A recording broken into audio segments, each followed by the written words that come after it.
महाराज म्हणतात, बाई तुझ्या मुलीला सासरी वाटी लाव, मी नंतर मरतो. सगळी माणसं गोंधळून गेली. नाथ महाराज उतरले, परत आपल्या वाड्यामध्ये आले. काही दिवसांनी पुन्हा नाथांनी देह ठेवला. पुन्हा नाथ महाराज चौघाच्या खांद्यावर ते निघाले. पण जे खांदेकरी नाथांना घेऊन निघाले होते त्या खांदेकरांना गर्व झाला. हा महात्मा उभं आयुष्य वारकरी, टाळकरी, माळकरी, कीर्तनकार, कथाकार यांच्यामध्येच शेवटी खांदा द्यायला आपल्यालाच यावं लागलं की नाही? बाकीची लोक आली का? आपण नसतो तर काहीच राहत नाही. पण ही खुळी कल्पना आहे आपली. नाथांच्या लक्षात आलं खांदेकरांच्या खांद्याला ग झालेला आहे म्हणून. पण गचा ढ व्हायला वेळ लागत नाही. नाथ महाराज खांदेकराच्या खांद्यावरच उठून बसले. ह्या खांदेकरांच्या पायातला जीवच गेल्यासारखा झाला. अरे प्रेत खांद्यावर उठून बसले. नाथ महाराज म्हणतात, मला तुमच्या खांद्यावर जायचं नाही, मला चालत जायचंय.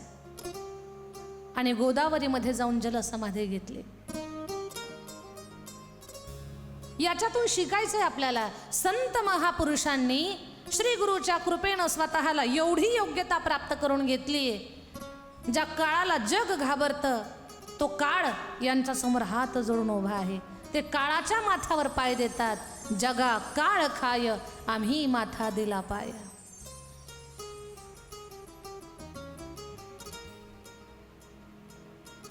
हाच उपदेश, हेच चिंतन. बाळा, या योग्यतेला तू प्राप्त हो. मैनावती पुत्र गोपीचंदाला उपदेश करते. खरं तर मैनावती राणीचा हा उपदेश, आपल्या पुत्रात सोबत चाललेला संवाद, याचं चिंतन करत असताना अंतःकरणात असा भाव जागा होतोय जणू काही मदालसा आपल्या बाळाला उपदेश करते.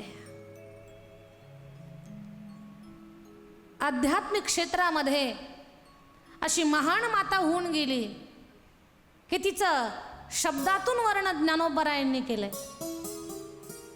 बाळ जन्माला आलं आणि तिनं ते पाळण्यात घातलं की त्या बाळाला ती माऊली उपदेश करते. हा देह नाशिवंत, मळमूत्राचा बाधा, वरी चर्म घातले रे, कर्म कीटकांचा सांदा, रवरव दुर्गंधी रे, मंगळ तिचा बांधा, स्मरे त्या हरिहरा, शरण जाई बा गोविंदा, पर्ये दे मदालसा, सोहम जो जो रे बाळा, पर्ये दे मदालसा, सोहम जो जो रे बाळा. काय मदालसा माता उपदेश करते? हा देह नाशिवंत, मळमूत्राचा बाधा, वरी चर्म घातले रे, कर्म कीटकांचा सांधा,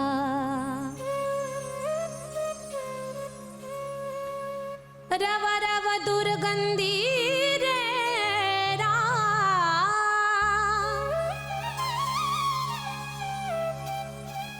अमंगळ तिचा बांधा, स्मरे त्या हरिहरा,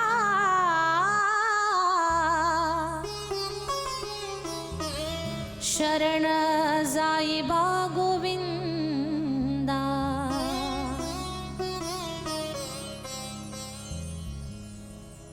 मदालसा पाळण्यात घातलेल्या लेकराला उपदेश करत होते. बाळा, हा देह नाशिवंत, नाश पावणार आहे. या देहाबद्दल मोह न ठेवता सद्गुरुनाथाला शरण जाऊन आत्मकल्याणाचा मार्ग स्वीकार. जी आई लेकराला बाळाला पाळण्यात अध्यात्माचं बाळकडू पाचते ते माऊली किती धन्य पहा, किती धन्य म्हणावी लागेल ती माऊली मदालसा. मदालसेला धन्यता देता देता स्वतःचं सुद्धा आत्मपरीक्षण करायचं आपल्याला. आपण आपल्या लेकराला अध्यात्माचं बाळकडू देतोय का? भले आपल्याकडनं बालपणी त्याला नाही देता आले अध्यात्माचे धडे, पण थोडासा कळता झाल्यानंतर आपण त्याला ज्ञानोबराय समजावून सांगितले आहेत का? तुकोबाराच्या जीवनचरित्राची शिकवण त्याला दिली का? छत्रपती शिवरायांचं जनसेवेचं कार्य, धर्माबाबतीतलं कार्य आपण आपल्या लेकराला समजावून सांगितलंय का? याचा अभ्यास करायचा आहे. नाही आपण मदालसा होणार, काही हरकत नाही, पण मदालसेचे नातेवाईक तरी बनू, दूरच्या कासेना नात्यातले, चुलत बहीण, मावस बहीण, अमुक बहीण, मावशी, काकी, दूर दूर मैत्रीण तरी हो.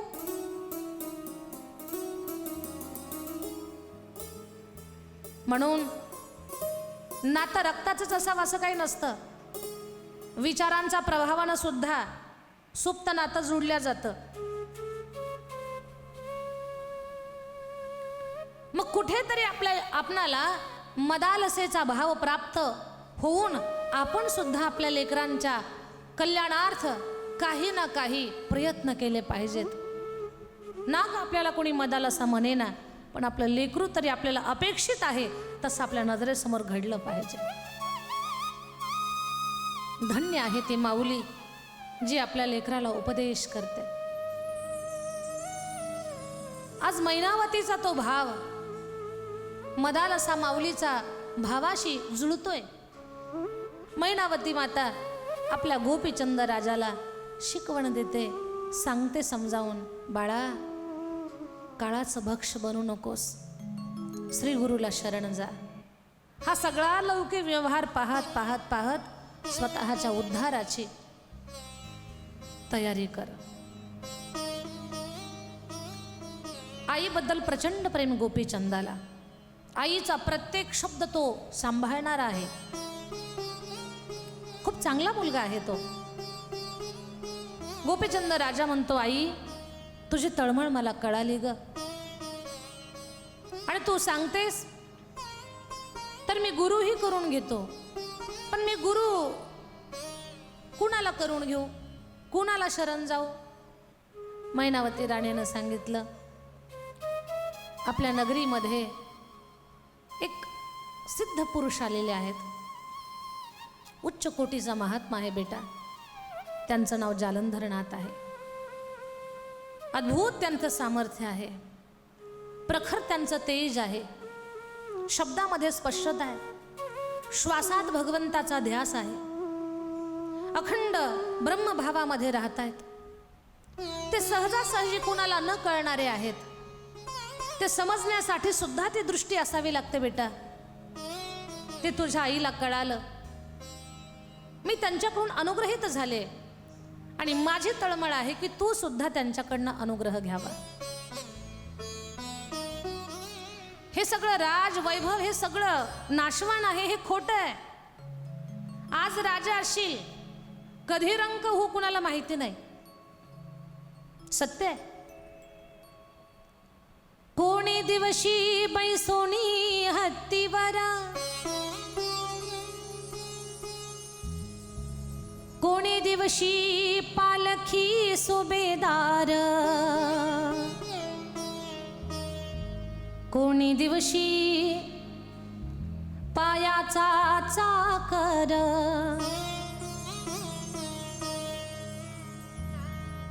पायी चालवावे समयासी सादर भावे, हो समयासी सादर भावे, हा समयासी सादर भावे, हो समयासी सादर गोपीचंदाला उपदेश करते, बेटा हे राजवैभव क्षणिक आहे, आज आहे उद्या नाही, उद्या नाही आज आहे. याला सत्य समजून अनमोल जीवन याच्यामध्ये गुरफटून ठेवू नकोस. का कोणी दिवशी बैसोनी हत्तीवर, कोणी दिवशी पालखी सुभेदार, कोणी दिवशी पायाचा चाकर, हो कोणी दिवशी पायाचा चाकर, पायी चालवावे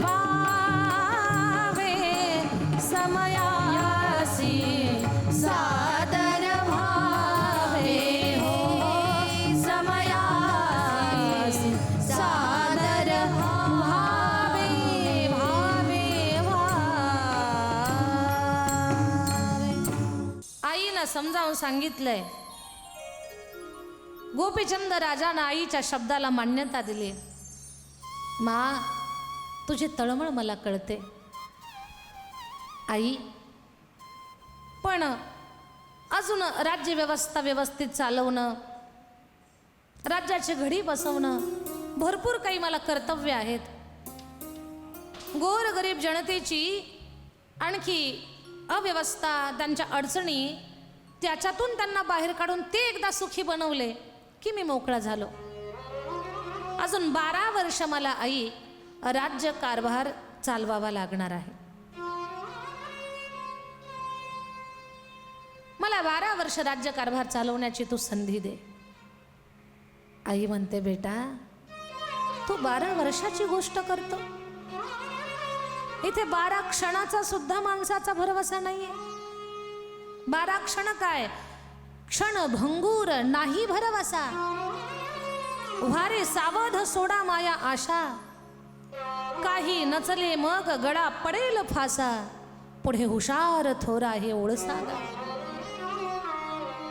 जिथे या देहाचा बेटा क्षणाचा भरवसा नाही, तू 12 वर्षाची मागणी करतो.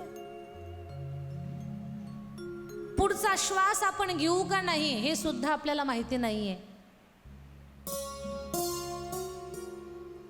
आईचं सांत्वन केलं, आईच्या शब्दाला अनुमोदन दिलं. ठीक आहे आई, मी काय तुझ्या शब्दाच्या पुढे जात नाही, पण या गोष्टीवर थोडासा विचार करण्याकरते तरी मला थोडा वेळ दे. माझे प्रधानमंत्री या सगळ्यांसोबत मला थोडं बोलू दे. भले मी आता या क्षणाला राज्य सोडेल, पण राज्य चालवण्यासाठी पुढचा राजाचं तर नियोजन करावं लागेल मला. आणि मग राणी मैनावती म्हटली, ठीक आहे.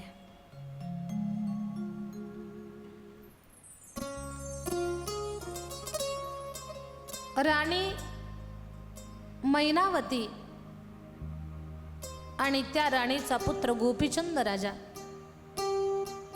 या दोघांचा संवाद गोपीचंदाची पटराणी लुमावंती तिनं ऐकला. आता त्याची ती सौभाग्यवती घाबरून गेली. म्हणे, सासूबाईने तर हे वेगळंच चालवलंय, आमच्या सौभाग्याला ती फकीर बनवायला निघाली. सासूबाईचं जर आमच्या मालकानं ऐकलं तर या राज्याची सगळी घडी विस्कळून जाईल. आम्ही स्त्रिया, आमच्या जीवनातलं सगळं सुख वैभव सगळं हरवून जाईल, आमच्या जगण्याला अर्थ राहणार नाही. आणि राज्याला राजाच नसेल, एक सक्षम राजा नसेल तर कधी कोण या राज्यावर घाला घालल सांगता येत नाही. सासूबाईचं हे सगळं मार्गदर्शन आपला संसार उद्ध्वस्त करणार आहे, हा विचार लुमावंतीनं केला. आणि लुमावंतीनं विचार करून तिनं ठरवलंय की आता आपण सासूबाईनं जे आपल्या पतिदेवाच्या डोक्यामध्ये घातलेल्या गोष्टी आहेत त्या सगळ्या गोष्टी आपण हाणून पाडायच्या. मग एकटी एवढं मोठं कार्य करण्यास असमर्थ असं तिला वाटलं, म्हणून तिनं तिचं बळ वाढवण्यासाठी तिच्या विचाराच्या आणि राजाच्या विश्वासपात्र अशा आपल्या काही सवती जमा केल्या तिनं. त्यांना विश्वासात घेऊन सांगितलं, सासूबाईचं असं कटकारस्थान चाललंय, पहा आपल्या संसाराची होळी होईल. आपला पती आपल्याला सोडून गेला तर आपल्या जगण्यात काही राम राहणार नाही. राज्य सगळं नेस्तानाबूत होऊन जाईल. आपल्या वाडवडिलांनी सासऱ्यानं कित्येक पिढ्यानं ही राज्यव्यवस्था नावारूपाला आणलेली आणि सासूबाई त्याची धूळमाती करायला बसलेल्या आहेत. माझं म्हणणं तुम्हाला खोटं वाटत असेल तर तुम्हाला विश्वास देण्यासाठी मी तुम्हाला पुरावे देऊ शकते. सासूच्या विरोधात म्हटलं की सवतीचं सुद्धा जुळतं. सगळ्या एका विचाराच्या झाल्या. सासूबाईचं कारस्थान हाणून पाडण्यासाठी काय करावं याचं नियोजन चालू झालं. लुमावंतीनं सांगितलं, मी राजाला बरोबर कान भरण्याचे काम करते, तुम्ही फक्त माझ्या सोबत राहा. दिवसभराची राज्यव्यवस्था कारोबार पाहून रात्रीच्या वेळेला भोजन प्रसाद घेतल्यानंतर राजा जेव्हा शयनगृहामध्ये आला, लुमावंतीनं राजाची चरण सेवा केली आणि राजाला खूप प्रेमळ आणि कोमल शब्दामध्ये संवाद करू लागले. महाराज, या नगरीचं तुम्ही वैभव आहात, कितीतरी लोकांचा तुम्ही आधार आहात, गोर गरीब जनतेचं तुम्ही छत्र आहात. तुमच्यासारखा प्रतापी पराक्रमी राजा या त्रिभुवनात पुन्हा होणे नाही. तुमच्या कार्याचा गौरव आजही लोक खूप आनंदानं गातात. खूप चांगले शासन करता आहात तुम्ही. पण एवढं सगळं तुमचं वैभव, पण बोलली आणि गप्प झाली. त्या पण मध्ये खूप काही दडलेलं असतं. राजा बोलला, पण म्हणजे काय? नाही, असू द्या, लहान तोंडी मोठा घास नको घ्यायला. माझं बोलणंही तुम्हाला पटणार नाही आणि जरी पटलं तर तुम्ही काही करू शकत नाही. लुमावंती, कुणाला बोलतेस तू? राजा गोपीचंदाला? की जरी कळालं तरी काही करू शकत नाही? अगं राजा आहे मी, गोपीचंद म्हणतात मला. हो स्वामी, पण प्रश्नच एवढा किचकट आहे की तिथे तुमची सुद्धा बुद्धी कुंठित होईल. म्हणजे मी तुम्हाला सांगते, पण माझ्या बोलण्याचा उलट अर्थ काढून तुम्ही जर माझ्यावरच रागावले तर? फार चातुर्य दाखवते इथे लुमावंती. काही माणसं फार चतुर असतात. सांगायचं तर असतं पण आपल्यावर काही येऊ नये याच्या पण प्रयत्नात असतात. लुमावंतीला अभय दिलं राजा गोपीचंदानं. प्रिये, तू माझी सौभाग्यवती, माझी अर्धांगिनी, माझी पटराणी आहेस. मी तुला अभय देतो. तुझ्या बाबतीत मी ऐकल्यानंतर कुठल्याच चुकीचा प्रयोग करणार नाही, चुकीचं वर्तन करणार नाही, तुला रागावणार नाही, दंड देणार नाही. फक्त तुझ्या तो पण मध्ये काय दडलाय तेवढा मला सांग. मग फार प्रेमानं, गोडीनं, लाडानं सांगू लागली, महाराज, माझ्याबद्दलचा राग मनात धरू नका आणि तुम्हालाही वाईट वाटून घेऊ नका. पण मी असं ऐकलंय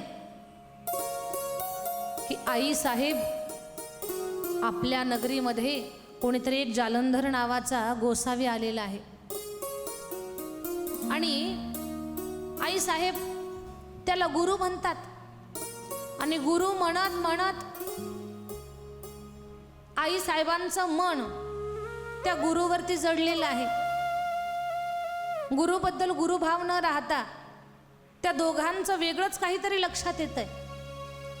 अशा प्रकारची चर्चा माझ्या कानावर आली आणि इथपर्यंत चर्चा आली की तुम्हाला जोगी बनवून फकीर बनवून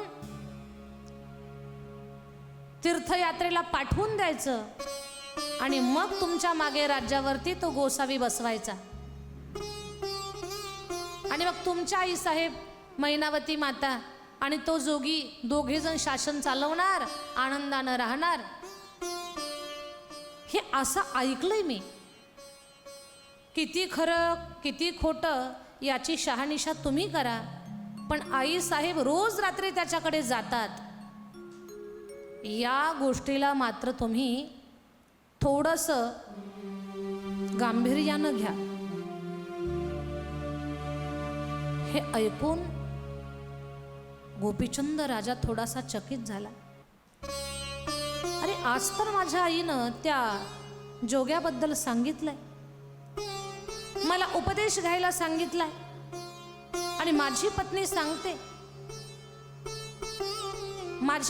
सांगते याचा अर्थ काहीतरी असलं पाहिजे. आणि एवढे वर्ष नाही, अचानकच आईला त्या गोसाव्याबद्दल एवढी आत्मीयता आणि त्यालाच मी गुरु करून घ्यावा असा आग्रह सुद्धा आहे आईचा. बुद्धीमध्ये विष कालवायचं फार कठीण नसतं, पण जो बुद्धीमध्ये विष घेतोय त्यानं थोडंसं शहाणपणानं जगायचं असतं की आपले कान आपण कुणाला देतोय म्हणून. आपलेच कान आहेत, नको त्याला देऊ नका. चुकीच्या ठिकाणी आपले कान दान केले की कधी विषाचा स्प्रे किंवा विषाचे बिंदू आपल्या कानाद्वारे बुद्धीपर्यंत जातील कळणार सुद्धा नाही आपल्याला. म्हणून कान नेहमी चांगल्या ठिकाणी द्यायचे, चुकीच्या ठिकाणी नाही. कुणाचं तरी काहीतरी ऐकायचं म्हटलं की या कानांना अशी चटक लागते आणि खूप ऐकावं वाटतं. आणि कथा कीर्तन ऐका म्हटलं की लगेच डोळे बंद होतात, उघड्या कानांना सुद्धा समाधी लागते.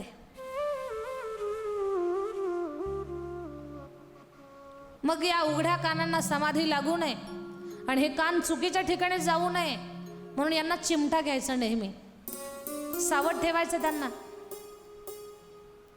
की कुठे निघालात. नवनाथांचा जो वेशभूषेचा जो भाग आहे तर त्यांचे कान त्यांच्या ताब्यात आहेत. ते कान कोणाच्याही हातात दिलेले नाही आहेत, कारण दीक्षेच्या वेळेला त्यांचे गुरु त्यांचे कान टोचतात. आपण म्हणतो ना कान फाडे साधू, तर त्यांच्या कानातल्या त्या मुद्रिका खूप काही गोष्टीचा बोध देणाऱ्या आहेत. नाथ सांप्रदायिकाचं ते खूप मोठं लक्षण आहे. राजा गोपीचंदाला पत्नीचंच म्हणणं खरं वाटलं, कारण अंतःकरणात खरं वैराग्य अजून निर्माण झालेलं नव्हतं. गुरुभक्तीची प्रेरणारूपी ठिणगी अजून अंतःकरणात पडलेली नव्हती. पत्नीचं खरं वाटलं आणि त्यानं सांगितलं, प्रिये सखी काळजी करू नको, बरोबर व्यवस्था लावतो मी. रात्रीतून प्रधानमंत्री सगळ्यांना बोलावून घेतलं. म्हणे कोणीतरी जती आपल्या नगरामध्ये आलेला आहे आणि त्याच्याबद्दल बरंच काही मला चुकीचं ऐकायला मिळालंय. त्याच्याही मनामध्ये आपल्याबद्दलचं कुठं कारस्थान आहे. त्याला रात्रीतून त्याची व्यवस्था लावून टाकायची, पुन्हा तो कुणाला दिसला नाही पाहिजे सूर्योदयापर्यंत. सूर्योदय झाल्यानंतर सगळे सेवेकरी प्रधानमंत्री सगळे जमा झाले, बलवान लोक ब्रह्मभावामध्ये ध्यान लावून बसलेले, समाधी स्थितीमध्ये असलेले जालंधर त्याच स्थितीत त्यांना उचललं. त्यांना भाव समाधी एवढी लागलेली होती की आजूबाजूला काय चाललंय तिकडे त्यांचं लक्ष नाही, एवढे एकाग्र झालेले होते. जेव्हा माणसं खरंच एकाग्र होतात ना, त्यांना आजूबाजूला काय चाललंय ते लक्षात येत नाही. पण जेव्हा माणसं एकाग्र होत नाही, त्यांना सगळीकडे काय काय चाललं ते सगळं लक्षात येत असतं. पूर्ण एकाग्र झालेले जालंधरनाथ तशाच समाधी स्थितीमध्ये उचलले, एक खड्डा खणला आणि त्या खड्ड्यामध्ये त्यांना ढकलून दिलं. ढकलून दिल्यानंतर मग माती त्यांच्यावरती सरकवत असताना, माती टाकत असताना जालंधरनाथाच्या लक्षात आलंय काहीतरी चुकीचा प्रकार होतोय. आणि मग जालंधरनाथानं स्वतःभोवती आकाशास्त्र, वायुअस्त्र अशी अस्त्रांची योजना केली आणि त्या अस्त्रांच्या योजनेमध्ये स्वतःला सुरक्षित ठेवलं. वर्ण घोड्याची लीद पसरवून दिली, कोणाला संशय येऊ नये म्हणून. आणि सूर्योदय झाला की अशी अफवा पसरवली, आपल्या नगरात आलेले जती जालंधर रात्रीतूनच आपलं नगर सोडून निघून गेले. मैनावती देवीला जेव्हा कळालं आपले गुरुदेव नगर सोडून निघून गेले, ही गोष्ट ऐकून मैनावतीला प्रचंड दुःख झालं. आणि मैनावती माता दुःखावेगामध्ये, त्या शोकामध्ये रडते. आपले गुरुदेव आपल्या नजरेला दिसत नाहीयेत, न सांगताच कसे गेले, आपल्याला थोडी तरी कल्पना त्यांनी द्यायला पाहिजे होती. या भावनेनं त्या रडू लागल्या, दुःख व्यक्त करू लागल्या. आणि त्यांचं ते आर्त भावानं जसं रडणं राजा पाहू लागला, राजाला पत्नीच्या बोलण्यावरचा विश्वास वाढायला लागला. अरे, माझ्या आईचं असं रडणं, तेही एका गोसाव्यासाठी? म्हणजे माझी पत्नी जे बोलली त्यात काहीतरी तथ्य आहे. आपण जे केलं ते बरोबर केलं. आता पहा, जालंधरनाथ तर त्या घोड्याच्या लिदीखाली भूगर्भात तशा स्थितीमध्ये त्यांना गाडून टाकलेलं. ग्रंथाच्या अनुसार कथेला थोडंसं वळण आहे. आता इथून पुढे काय होतंय नवनाथ भक्तिरसामध्ये, तर तो भाग आपण पाहणार आहोत. पण काही क्षण आपण भजन करू. हरि ओम चैतन्य मच्छिंद्रनाथाय नमो नमः, गोरक्षनाथाय नमो नमः, जालंधरनाथाय नमो नमः, श्री गुरुदत्ता दिगंबरा दिगंबरा दिगंबरा, श्रीपाद वल्लभ दिगंबरा दिगंबरा दिगंबरा, श्रीपाद वल्लभ दिगंबरा. काणीफनाथाय नमो नमः, चरपटीनाथाय नमो नमः, वटसिद्धनागनाथ नमो नमः, श्री गुरुदत्ता दिगंबरा दिगंबरा दिगंबरा, श्रीपाद वल्लभ दिगंबरा दिगंबरा दिगंबरा, श्रीपाद वल्लभ दिगंबरा. भर्तरीनाथाय नमो नमः, रेवणनाथाय नमो नमः, गहिनीनाथाय नमो नमः, श्री गुरुदत्ता दिगंबरा दिगंबरा दिगंबरा, श्रीपाद वल्लभ दिगंबरा दिगंबरा दिगंबरा, श्रीपाद वल्लभ दिगंबरा दिगंबरा दिगंबरा, श्रीपाद वल्लभ दिगंबरा, श्रीपाद वल्लभ दिगंबरा, श्रीपाद वल्लभ दिगंबरा दिगंबरा दिगंबरा, श्रीपाद वल्लभ दिगंबरा दिगंबरा दिगंबरा, श्रीपाद वल्लभ दिगंबरा. अवधूत चिंतन श्री गुरुदेव दत्त. पहा, ग्रंथानुसार जालंधरनाथाची ही अवस्था झाल्यानंतर पुढे कथाभाग सांगितलेला आहे की बद्रीनाथ या क्षेत्री काणिफनाथ आणि गोरक्षनाथ दोघेही तपश्चर्या करत होते. दोघांच्या तपश्चर्येचं ठिकाण वेगळं वेगळं होतं. दोघांची तपश्चर्या पूर्ण झाली आणि तपश्चर्या पूर्ण झाल्यानंतर दोघेही आपल्या गुरुच्या शोधार्थ निघाले. आपले गुरु कुठे असतील? जसं लेकरू आईचा शोध घेत आहे, माझी आई कुठे? पाडस आपल्या हरिणीचा शोध घेत, बछडा आपल्या गायीकडे धाव घेत, तसं शिष्य गुरुचा शोध घेत असतात. कानिफनाथ गोरक्षनाथ आपल्या गुरुच्या शोधार्थ निघाले. कानिफनाथ जालंधरनाथाचा शोध घेत घेत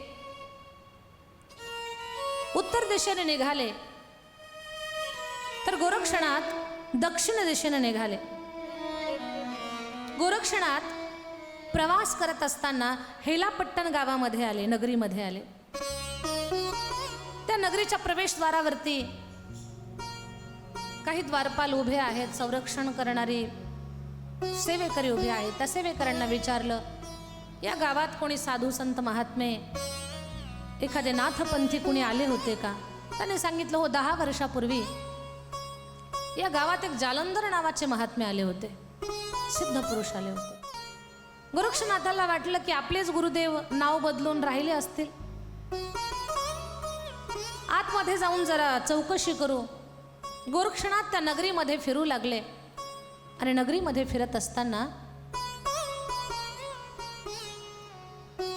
भिक्षा मागत मागत अशा द्वारात आले की त्याच घराच्या बाजूला खड्डा खणून तिथे जालंधरनाथाला दडवून टाकलेलं होतं. गोरक्षनाथानं घराच्या समोर उभं राहून, द्वारात उभं राहून अलखचा एल्गार केला. अलख निरंजन असा एल्गार केल्यानंतर घरातून नाही, जमिनीतून आवाज आला, आदेश. अरे आदेश कोण म्हणतंय आपल्याला? घरात तर कोणी दिसणार. कोठून आवाज आला? तर भूगर्भातून आदेश हा आवाज आला. गोरक्षनाथ त्यांच्यासोबत बोलू लागले, महाराज मला आदेश करणारे आपण कोण आहात? आपण कोठे आहात? जरा मला आपल्याबद्दल सांगा. जालंधरनाथानं सांगितलं, हे गोरक्षा, मी जालंधरनाथ आहे. या नगरीमध्ये गोपीचंद राजानं माझ्यावरती संशय घेऊन, माझ्याबद्दल बुद्धीमध्ये चुकीचे विचार आणून त्यानं मला खड्ड्यामध्ये गाडून टाकलेलं आहे. या घोड्याच्या लिदीखाली मी आहे. हे सगळं ऐकून आपल्या नाथपंथीय जतीची अशी अवस्था ज्या राजानं केली, याला मोठा दंड देऊ असं गोरक्षनाथानं ठरवलं. आणि गोरक्षनाथांना खूप राग आला. महाराज मला तुम्ही फक्त आदेश द्या, क्षणार्धात या गोपीचंदाचं भस्म करतो, याला दंड देतो. याच्या चुकीचा एवढा याला दंड देतो की याला दंड दिलेला पाहून भविष्यात कोणी आपल्या नाथपंथीयाचा अवमान करणार नाही, ते सामर्थ्य कोणी करणार नाही, तेवढी हिंमत कोणी दाखवणार नाही, असा दंड मी याला देतो. पण जालंधरनाथ म्हणतात, नाही गोरक्षनाथा, याला दंड नाही द्यायचा, याला दंडधारी बनवायचं आहे. म्हणजे याला दंड दिल्यानं हा नाश पावून जाईल, हा नष्ट होईल. पण याला असं उदाहरण बनवायचं आपण, यालाच आपल्या पंथामध्ये आणून याच्याच माध्यमातून नाथपंथाचा प्रचार करायचा आणि हा स्वतः लोकांसाठी एक उदाहरण बनला पाहिजे, असं याला बनवायचं. संतांचे विचारच अद्भुत असतात. माणसं मारत नाहीत, माणसातली विकृती मारतात. ही तर संतांची जादूगरी आहे. हा तर गुरुकृपेचा विशेष भाग आहे. जालंधरनाथ म्हणतात, याला नाही दंड द्यायचा, हा अनेकासाठी उदाहरण बनेल असं याला बनवायचंय. एकच काम करा गोरक्षा, माझा शिष्य कानिफ, त्याची जेव्हा कुठे भेट होईल त्याला सगळा वृत्तांत सांगा. आणि त्याला माझ्याकडे घेऊन या.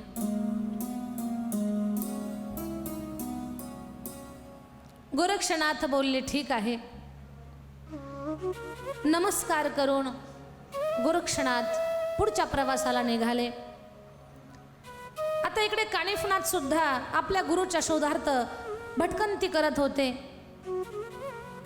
आणि भटकंती करत करत कानिफनाथ रामेश्वरमच्या पुढे श्री राज्याकडे निघाले. कानिफनाथाचा एवढा प्रभाव होता, ज्या गावात जातील त्या गावात त्यांना अनेक शिष्य मिळायचे, भक्त मंडळी त्यांची तयार व्हायची. मग असं गावागावातून प्रवास करत असताना एवढी शिष्यांची झुंड जमली की कानिफनाथासोबत 700 लोकांचा भक्त परिवार तयार झाला, 700 शिष्यांचा. आणि त्या सर्व 700 शिष्यांना मजल दर मजल करत गुरुचा शोध घेत घेत ते श्री राज्याच्या सीमारेषेवरती आले. पण त्या स्त्री राज्याची महती बाकीचे शिष्य लोक ऐकून होते की स्त्री राज्यात जो जाईल तो मरल. हनुमंतरायाच्या बुभुक्कारानं स्त्री राज्यात एकही पुरुष जिवंत राहत नाही म्हणून काही जण गोंधळलेले होते. अरे म्हणे आपले गुरुजी तर निघाले, गुरुजीला माहिती नाही का तिथं माणसं जिवंत राहत नाहीत, पुरुष तिथे गेले की मरतात. काही तर म्हटले उगीच शिष्य झालो मी, आता या गुरुच्या मागे मागे जाण्यात प्राण गमवावे लागतात की काय. हे जे असे बोलतात ना, गुरुच्या सामर्थ्यावरती जे शंका घेतात ना, तर असे शिष्य हे तालमीतले नसतात, हे निष्ठावंत नसतात. हे मोसम मध्ये कसे वारकरी तयार होतात हे तसले, आणि आपण पावसाळ्यात कसं वृक्षारोपण करतो हे तसले असतात. पाऊस आहे तोपर्यंत झाडं आहेत, पाऊस गेला की झाडं कोलमडली. पंढरपूरचा सोहळा पाहिला, ज्ञानोबा तुकाराम भजन पाहिलं, हे लोकांची गर्दी पाहिली की काहींना वाटतं वा वा वा, असा सोहळा, हा सुख सोहळा स्वर्गी नाही. चंद्रभागेचं स्नान करून टुपकन गळ्यात माळ घालतात, मोठा टिळा भाडाला लावतात, पताका घेऊन गावाकडे येतात. गावकऱ्यांना वाटतं किती मोठं परिवर्तन झालं. महिना 15 दिवस तो प्रभाव राहतो. झोपताना स्वप्नात दिंडी येते, जेवताना सुद्धा पंगत दिसते. हे महिनाभर चालतं. पण चैत्रातली गावची जत्रा आली की मग गोंधळून जातात. माळेचं काय करावं हा प्रश्न उभा राहतो. तसेच हे शिष्य निष्ठावंत नव्हते, गट गट करून बसायचे आणि काही म्हणायचे गुरुजीला कोणी समजावून सांगावं जाऊ नका म्हणून. कानिफनाथाच्या लक्षात आलं यांची वेगळीच चुळबुळ चाललेली आहे. पण कानिफनाथ सामर्थ्यवान, गुरुचे ते सामर्थ्यवान शिष्य आहेत. तपाचं अद्भुत तेज त्यांच्याकडे आहे, गुरुचा खूप मोठा आशीर्वाद सोबत आहे.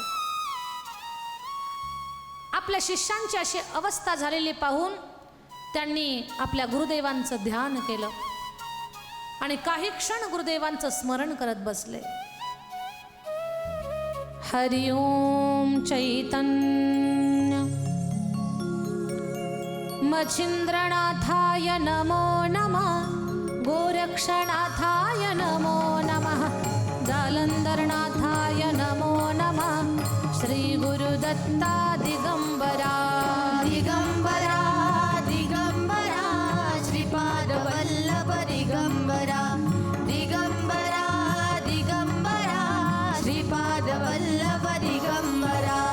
कानिफनाथाय नमो नमः, चरपटीनाथाय नमो नमः, वटसिद्धनागनाथ नमो नमः, श्री गुरुदत्ता दिगंबरा दिगंबरा दिगंबरा, श्रीपाद वल्लभ दिगंबरा दिगंबरा दिगंबरा, श्रीपाद वल्लभ दिगंबरा. धरतरीनाथाय नमो नमः, रेवणनाथाय नमो नमः, गहिनीनाथाय नमो नमः, श्री गुरुदत्ता दिगंबरा दिगंबरा